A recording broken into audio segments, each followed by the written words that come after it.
Have you been to the grocery store lately? Have you put gas in your car lately? Chris here, CaribbeanPod.com. Always a pleasure having you guys here in the kitchen with me. You know, for the most part, I'm all about fun and games and having a good time in the kitchen and all that. But when you're struggling, and I know many of us are, to put food on our table, it ain't no easy thing. Today I'm going to share some tips with you guys. But first off, let's do a quick stir fry with leftover prime rib. And that is one of the tips I'm going to share with you today as far as saving money and eating good and stuff like that. You see that freezer? Down in the bottom down there? Best friend. Leftovers, freeze it, reuse it. Let's jump to the video. I've got my wok on a medium heat. I'm going to go in, and I like doing, I love olive oil, man.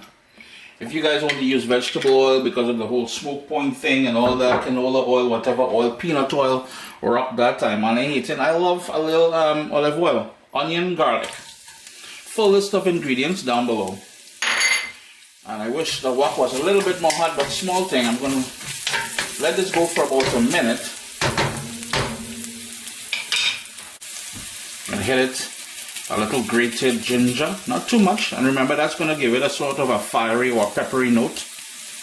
And speaking of a peppery note, I've got 2 of these Thai chilies or bird's eye pepper or bird pepper chopped up. That is for a little bit of kick, that little bit of fire.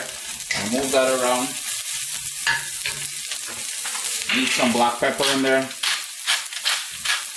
If white pepper is your thing, roughly white pepper, I ain't got no white pepper.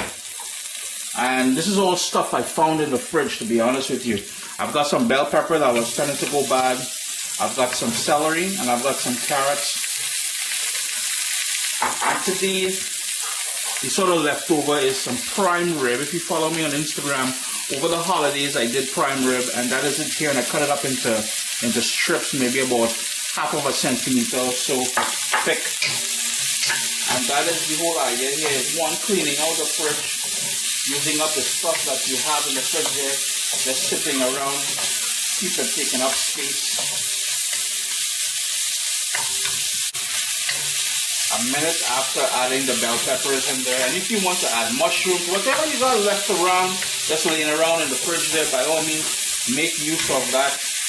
I'm going to hit it a splash of Chinese cooking wine. A little bit different today, we're going in with about a teaspoon of mushroom flavored dark soy sauce. Give that another little spin. If sesame oil is your thing, give it a little sesame oil. It isn't. I'm not really love for sesame oil. However, hoisin, I do love that. However, oyster sauce. Yeah. Big fan. Big fan of those two. In goes all of that leftover prime rib. I just want to heat that through. And as that heats through on the bottom there, I'm going to go in with cabbage. And this is a quick, relatively cheap. Cabbage is cheap, man. And we always have it laying around in the fridge there. A cheap dish to make. And if you wanted to add some noodles to this, boom, bam, one pot meal to go.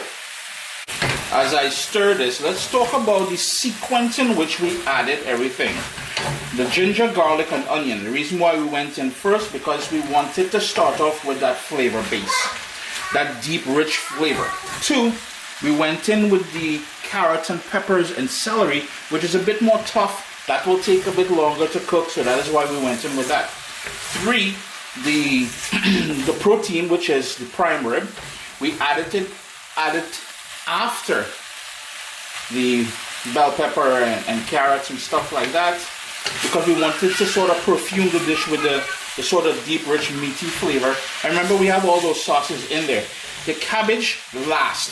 That will just wilt down. Now, it depends here now how long you cook it, depending on how you like your cabbage. I like my cabbage just wilted. If you want, with a slight crunch to it. If you want it a bit more soggy, a bit more limp, hey, cook it longer.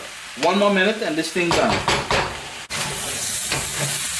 As we finish up this recipe here, I'd love to hear your thoughts on ways in which you save money when it comes to buying food and keeping food and feeding your family in general. 3 minutes after adding the cabbage, maximum 5, this thing is done. Chris here, CaribbeanPot.com. Sup, soldiers? Listen, if you enjoy this recipe, I'd really appreciate it if you hit subscribe and click that bell notification thing. If you've made the recipe, take a picture and send it to me. Email address down here. I mean, trying to tell people the email address, them butts will take the address and do all kind of thing with it. And tag me on Instagram at Caribbean Pot. I really appreciate you guys, and thanks for being in my kitchen with me today. Irene. Always a pleasure having you guys here in the kitchen with me. I used leftover prime rib. Any sort of beef will work. Any sort of leftover protein, chicken, even fish. You know, you got shrimp, whatever. You'll rock that. Irene. Give it a try, man. It's real nice.